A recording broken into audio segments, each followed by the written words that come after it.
Together, let's take our first step into making our savings more sustainable. To understand the principle of investment, we can imagine pots of money.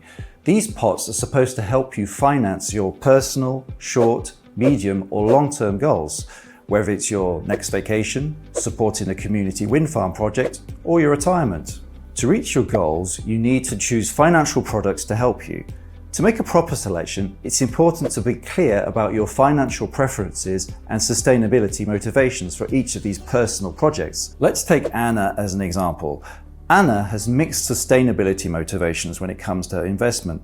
For her, it is very important that her investments align with her values, to have an impact on the real economy and to integrate ESG risks and opportunities. For her next holiday, Anna needs some short-term cash from her bank account. Here is the first lever for making her savings more sustainable. She chose her bank account based on the costs and other factors. But has she already considered her sustainability motivations? Anna finds out that her bank is using money from deposits and savings accounts to create more loans for companies which are not aligned with her personal values, such as companies which have revenues from activities involved in weapons, animal rights violation, and coal production. At the same time, she discovers that other banks in her country only provide loans to sustainable projects and businesses. This is interesting because these projects would not have seen the light of day without these loans. However, it appears that the sustainable bank account is slightly more expensive than her current alternative. Anna needs to decide how to balance her financial preferences and her sustainability motivations. Eventually, she decides to compromise on her financial preferences to have her savings aligned with her values. Let's take another example.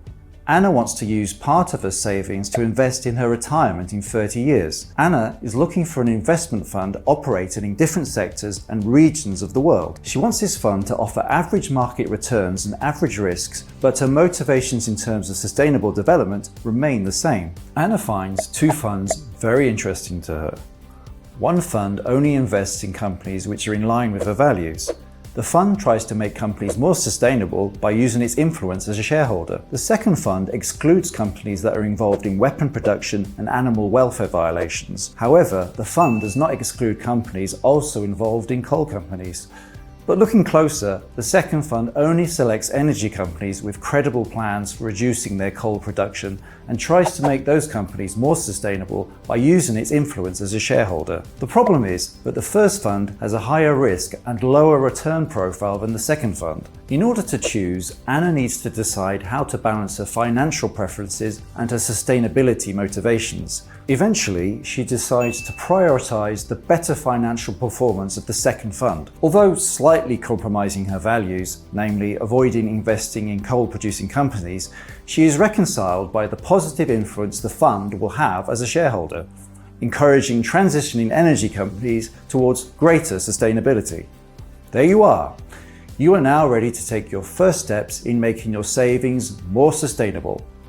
Let's continue and learn how to identify financial products that match your sustainable motivations and preferences.